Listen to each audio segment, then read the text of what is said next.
Okay, Shalom. Giving all praises and glory to Yahweh, Bahashem Yahweh Shah, Bahashem Wakar Kwadash. Want to give double honors to the eldest apostles, along with the bishops of Great Millstone. Shalom to who we reference to as the hopeful elect. My name is Lamadia, and the premise of this video is going to be World War III. And World War III is inevitable, meaning unavoidable. And the reason being is because it's sanctioned by the Heavenly Father. So you cannot get around World War III happening. So what I want to do is pull Revelation, the 8th chapter, and read the 13th verse. And I beheld and heard an angel flying through the midst of heaven, saying with a loud voice, woe, woe, woe. That's 3 world wars to the inhabitants of the earth by reason of the other voices of the trumpet of the 3 angels which are yet to sound. So we are approaching the 3rd woe, because the first 2 woes already came to pass, World War I and World War II. World War II is when America became a superpower.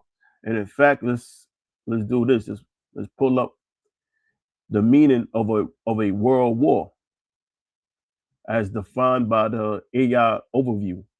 A world war is a massive international conflict involving most of the world's major powers divided into opposing alliances, categorized by global high intensity fighting. So that's what we experiencing now. You have China and Russia showing their alliance, or they publicly declaring their alliance with Iran. And soon enough, this thing is just gonna heat up. So let's do this. I'm gonna play this video, not all of it, because the video is 9 minutes long. So play a little bit. 进一步升级，防止地区局势动荡，对全球经济发展造成更大的影响。Two of the world's most powerful nations just drew a line. On Thursday, China told the United States and Israel to immediately cease all military operations against Iran. Hours later, Russia said it would do everything to make those operations impossible. Beijing called the strikes a violation of international law. Moscow called them unprovoked armed aggression, 2 permanent members of the UN Security Council backing the country that Washington is bombing. That is not diplomatic noise. That is the sound of the conflict expanding beyond the Middle East. At a press briefing in Beijing, Foreign Ministry spokesperson Mao Ning delivered the details. China said it opposes what it calls US and Israeli military actions against Iran as violations of international law. We support Iran in safeguarding its sovereignty, security, territorial integrity, and national dignity, Mao said. She urged all relevant parties to immediately stop military operations, avoid further escalation, and prevent regional turmoil from causing greater damage to global economic growth. Relevant parties is Beijing's diplomatic shorthand for Washington and Tel Aviv. Then Mao addressed the waterway. The Strait of Hormuz and its adjacent waters are an important international trade route for goods and energy, she said. To keep the region secure and stable serves the common interests of the international community. Read in isolation, that sounds like boilerplate. Read against the backdrop of Iran reportedly granting exclusive passage to Chinese vessels. It sounds like Beijing positioning itself as the gatekeeper's partner. When pressed on accusations of double standards, comparing China's stance on Iran to its position on Ukraine, Mao pushed back. What you said is not true, she told the reporter. It is China's consistent position to resolve differences and disputes through dialogue and consultation, not resort to the use of force arbitrarily. She cited President Xi Jinping's 4-point framework on Ukraine and a separate position document. Whether that consistency holds up to scrutiny is a question Beijing would prefer not to answer in detail. China was not the only major power to speak on Thursday. In Moscow, Foreign Minister Sergei Lavrov addressed an ambassadors' roundtable and went further than Beijing's careful phrasing. "We will do everything to create an atmosphere that would make American and Israeli operations against Iran impossible," Lavrov said. "That is not a call for restraint. That is a statement of intent." Lavrov said Russia would continue engaging in dialogue with regional countries and the international community, including members of the UN Security Council and General Assembly, to prevent further military escalation. Lavrov had already described the conflict as an unprovoked armed aggression of the United States and Israel against Iran. On Thursday, he went further, speculating about Washington's strategic objectives. "One of the goals of Epic Fury, whatever they call it, even US politicians cannot say what the ultimate goal of these operations is," Lavrov said. He added, "I have no doubts that one of the goals was to divide the countries of the Persian Gulf and to divide Iran and its Arab neighbors." Lavrov also accused Washington of manufacturing a pretext. The United States was just playing a trick by claiming that Iran was unwilling to strike a nuclear deal, Lavrov said, and used the excuse to launch an attack. He warned that the precedent could accelerate nuclear proliferation. "There are more and more examples proving that if you have no nuclear weapon, you can be treated as one chooses," Lavrov said. That framing positions the war not as counter-proliferation, but as the very engine of it. It is a striking argument from a Russian foreign minister. If nations conclude that only nuclear weapons guarantee sovereignty, the incentive to acquire them grows with every conventional war that ends in regime change or assassination. Lavrov did not name specific countries. He did not need to. The implication was aimed at every non-nuclear state watching this conflict unfold and drawing its own conclusions. The diplomatic confrontation played out against a backdrop. I'm gonna leave it there. And this guy Trump is a madman, and he's showing his pride. Now, the video I want to play next is his response to the UK Prime Minister. American B-1B Lancer bombers have arrived at British air bases as they wait to be potentially deployed for large-scale strikes against Iran. It comes as President Trump tells UK Prime Minister Keir Starmer that their aircraft carriers are no longer needed.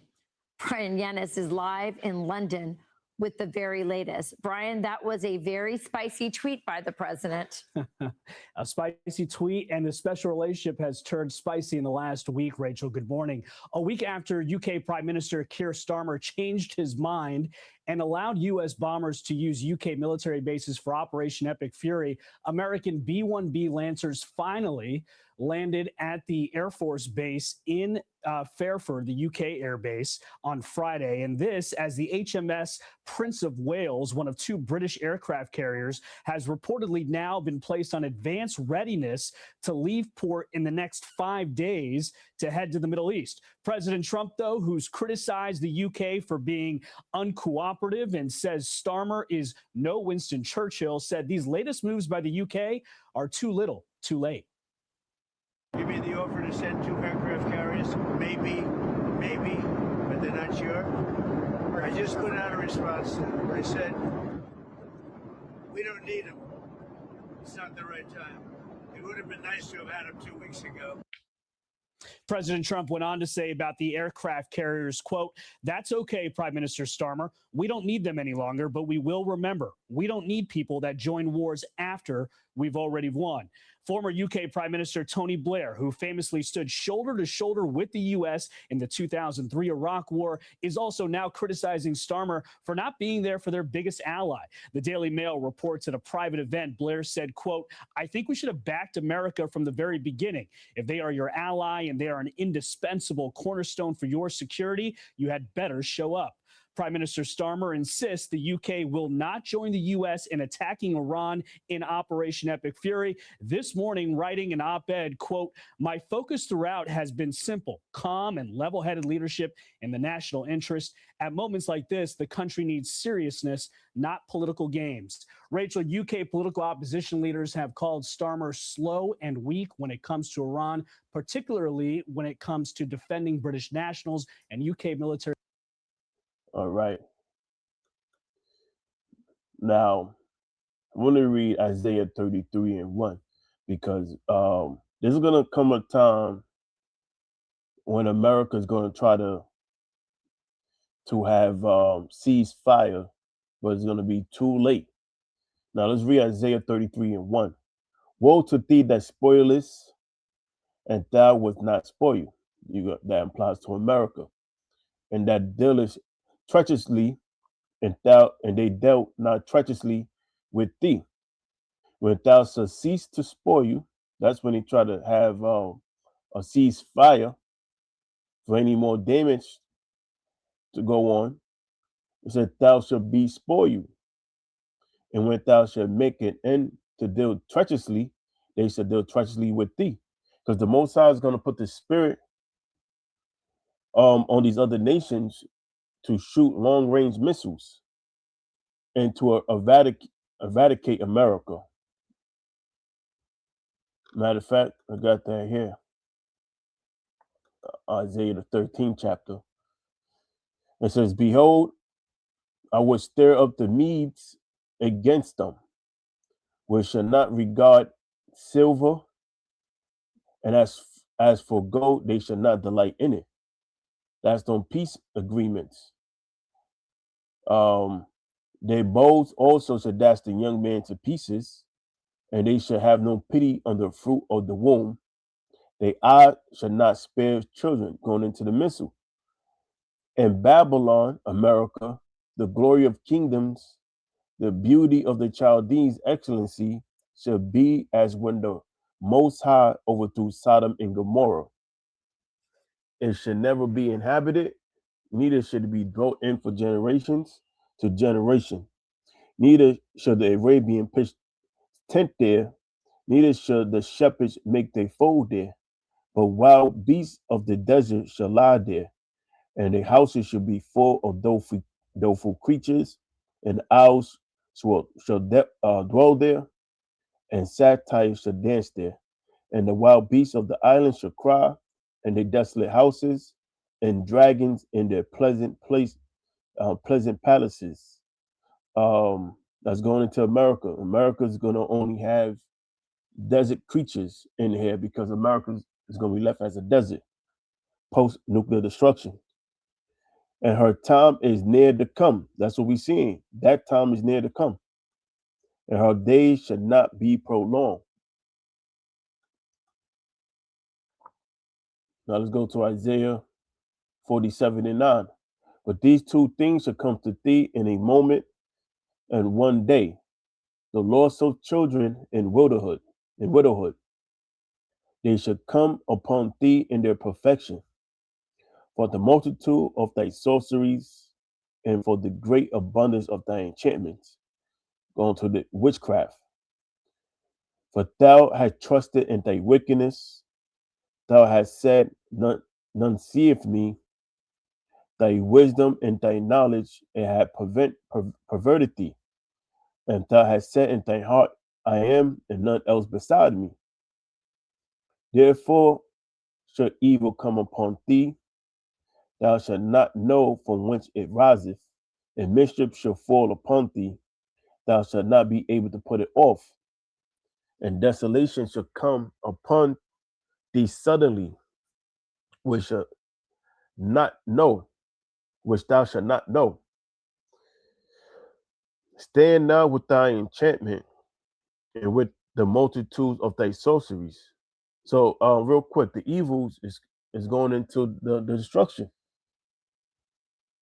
because America don't see itself going down, and the Most High, he's getting ready to bring this place down,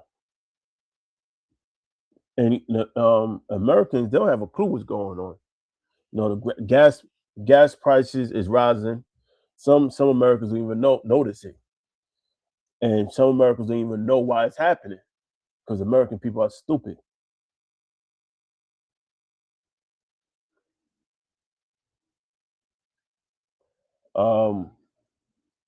Where did I leave off? Verse 10. For thou hast trusted in thy wicked. No.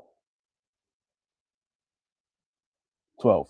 Stand now with thy enchantments and with the multitude of thy sorceries, where thou hast labored from thy youth. Meaning, American was built off witchcraft, and excuse me, all of America's forefathers, all the first presidents, well, not just the first presidents, every president that came into office was all warlocks. And it says, if so be thou should be able to profit, if so be thou mayest prevail. So this place is getting ready to fall and be destroyed. And the Lord is setting this up because a new kingdom is about to arise. And that's the kingdom of Israel, led by our Lord Yahushua. But before that happened, this kingdom must fall first. You know, there must be a demolition before this construction. So that's pretty much it. You know, I'm keep this short. Until next time, I'm gonna say Kohalayim Yahweh, Bahashem Yahushua, Bahashem Wakakwadash. Until next time, Shalom.